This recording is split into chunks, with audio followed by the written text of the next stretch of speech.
I was waiting for Kerry to tell me what to do.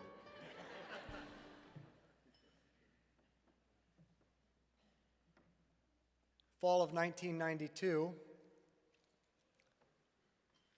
Sandy and I, my habibi, that's an inside joke because every night when we record this rosary from our living room and then send it out, these rosary meditations, I introduce who is ever in the room, and they're all self-appointed titles. And Sandy is my habibi. It's Arabic for my dear one, the one that I love, my habibi. So if you ever wonder who's my habibi, that's who it is. In the fall of 1992, Sandy and I got married on August 8th, early fall, late summer, 1992. 2 weeks later, we went to Steubenville. The first people that welcomed us at Steubenville were Curtis and Michael Ann Martin. And then we went to a graduate introduction dinner, and we had to all introduce ourselves, and I got up and said, Sandy and I, we just got married August 8th, and then we came here. We sat down, and then Troy stood up and said, we just got married on August 8th, and we came here. And I thought, this guy is a smart. And they really did. They were married the same day and then came to Steubenville. And there we had a chance to study with Curtis Martin, Tim Gray, Ted Sri, Troy, and last and least of all, myself, study under Dr. Scott Hahn. And then, who could have known in God's providence what would take place over the next 27 years, and that we would all be gathered here this evening, and all the great good that's been done throughout all those years. And the last time I saw Ted at Steubenville, Tim Gray and I filled his car with leaves to the brim right before he was supposed to drive out of town. I don't know if he's forgiven me yet. You forgot about that? I forgot, but I haven't forgiven. Troy's been my closest friend for 27 years. We would walk around the grounds of Steubenville. He would prepare me for the test, and then I would get a better grade than him.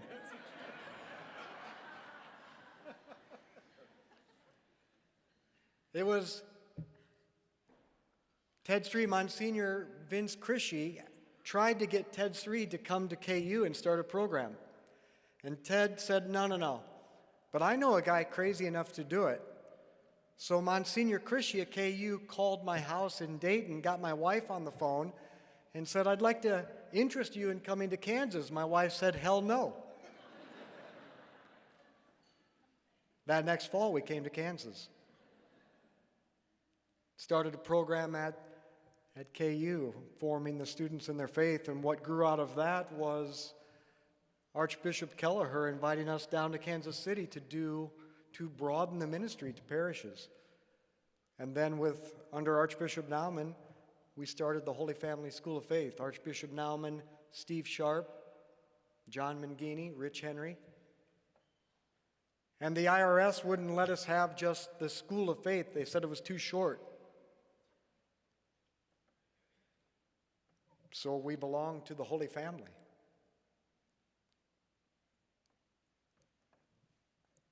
That's why I love that for our picture up there, it's just Jesus, Mary, and Joseph. That's what it's all about, isn't it? It's just Jesus, Mary, and Joseph. So, and since then, we've been inviting young adults and older adults to become disciple makers by immersing them in the teachings of Jesus, virtue, and deep life of prayer, and then using one-on-one discipleship, small group formation, large group evangelization. And you saw in the video a number of things that we do. We've been partnering with parishes to form mission teams out of ordinary parishioners so that they can fill up the pews and then send them out on mission. We form Catholic school teachers. It's been a great joy the hundreds, I think we've taken 300 Catholic school teachers to the Holy Land through the generosity of people like you out there. I was standing in Hy-Vee one night to get coffee about 9 o'clock. And this guy came around the corner and he said, you're the School of Faith guy. And I said, I'm just here to get some coffee. He's like, no. You took my daughter's second grade teacher to the Holy Land, and she talks to my daughter about Jesus every day. She's on fire. And now the only thing my daughter can talk about is that Jesus is real.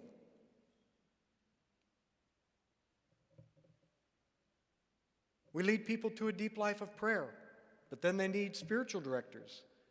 So at the request of Archbishop Naumann, we form ordinary people just like you to be spiritual mentors. And we teach the faith on both sides of the state line. We're this odd city with one city, two dioceses, but two of the best bishops in the country, right?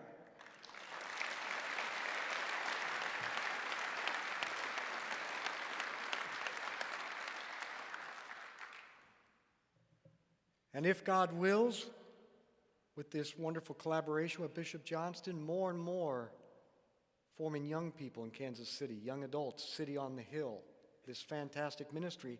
But I have to tell you, one of the greatest surprises for me and the greatest joy is this audio rosary that we've been sending out every night. Everywhere I go, people talk about the rosary. They're praying the rosary. In fact, I was taking, literally, I'm telling you the truth, I was taking a walk in my neighborhood last night, and a mom with 3 little kids stops me, and she says, I've been listening to the rosary.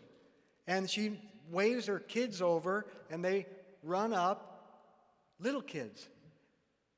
And she said, you'll recognize this voice. And I said, welcome to our rosary meditation. And their eyes got this big, and they ran up and hugged me. That's the greatest joy imaginable, that this family is praying the rosary, and these little kids come up and hug me.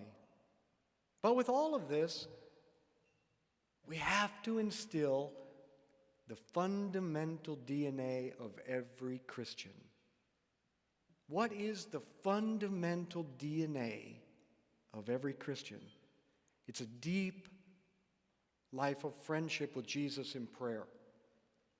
But then it's going out and living authentic friendship with others. Personal investment one-on-one, meaningful conversation, sharing life together. And then constantly multiplying by inviting others into this way of life. That's the DNA of a Christian. And if you're not doing that, what are you doing?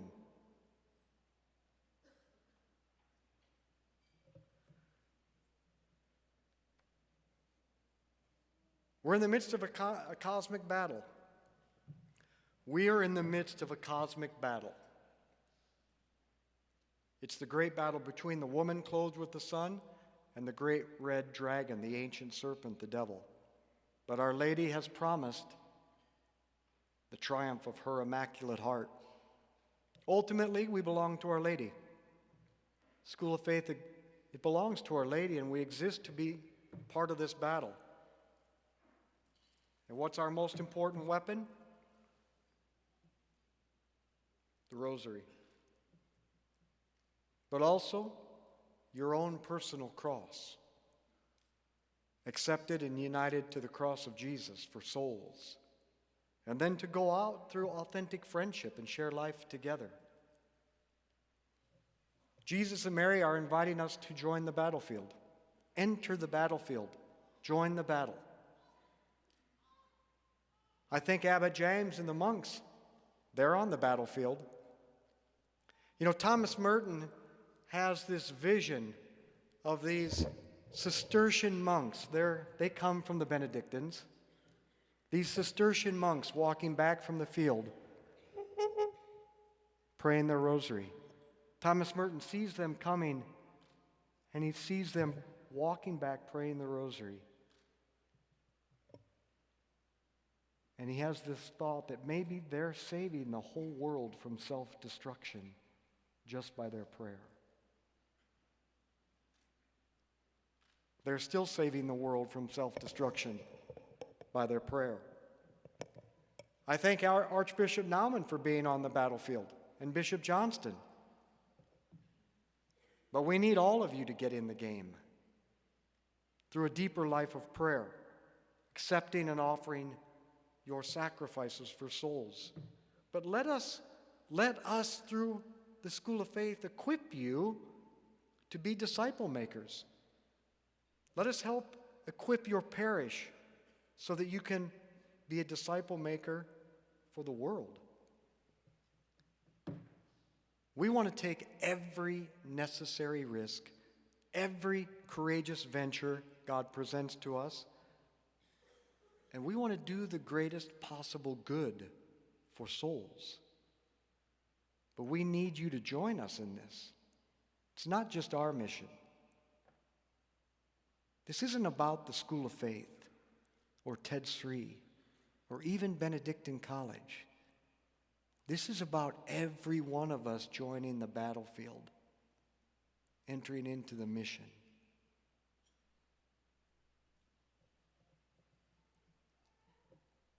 It all flowed out of Monte Cassino for the last 1,500 years. But maybe for the next 1,500, it needs to flow out of Kansas City. What if by God's providence, He has brought 2 courageous bishops to one city so that the transformation could flow from here, the heart of the country? Maybe that's why we're all here. Maybe that's why we're all here.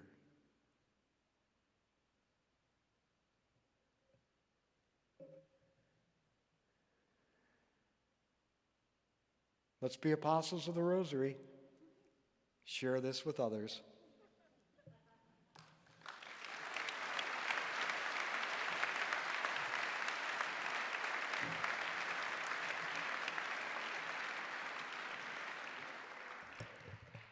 Talk about being a pair of brown shoes in a world of tuxedos. I'm going after Ted and Mike.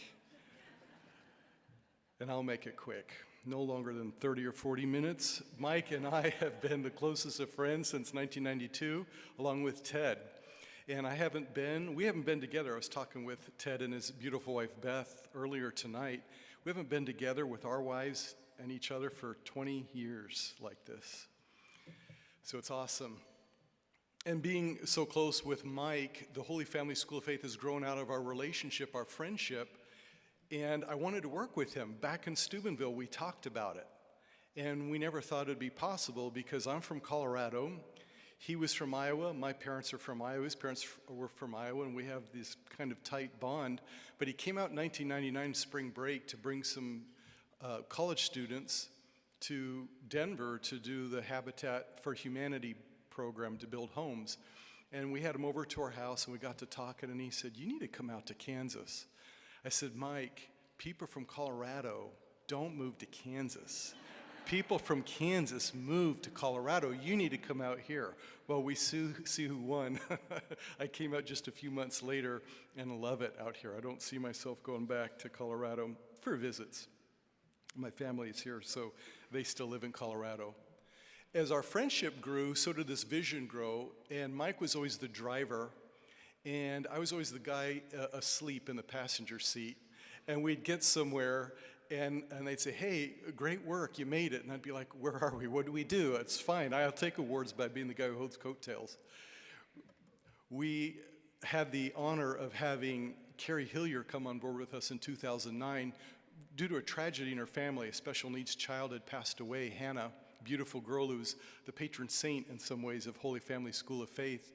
And our Lord knew what he was doing in preparing Kerry, because Hannah required round-the-clock, 24/7 supervision, and Mike and I require 25 hours, 8 days a week, round-the-clock supervision. And so I think there have been many times when she's been very close to breaking the 5th commandment, "Thou shalt not murder," with Mike and I, but it hasn't, and has kept us all together. Little by little, we began growing this awesome team behind me. I looked at all of us coming up here on the stage, and they're not all here. We have some team in other cities, Omaha and Cincinnati, that couldn't make it here tonight. And I'm just amazed and honored at such talented group of people who make the Holy Family School of Faith what it is. And so I just want to honor you all. Thank you all, every single one of you, for being on the Holy Family School of Faith.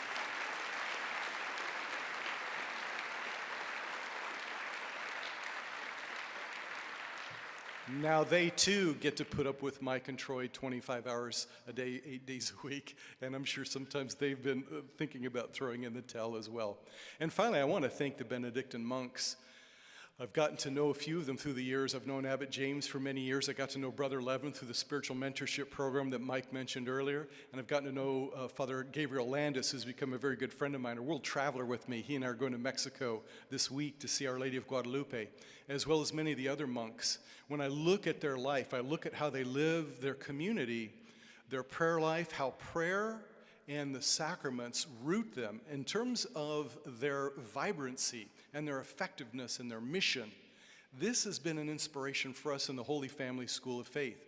We recognize we need to be rooted in Jesus Christ. We need to love our Lord, Our Lady, St. Joseph, the Holy Family, so that we too can be vibrant and grow and reach souls in our mission the way they do. So the fact that they wanted to honor us, Mike and I and the rest of the team couldn't figure out why, but we're glad they did. And so we want to really thank you, Abbot James, and all of the Benedictine monks.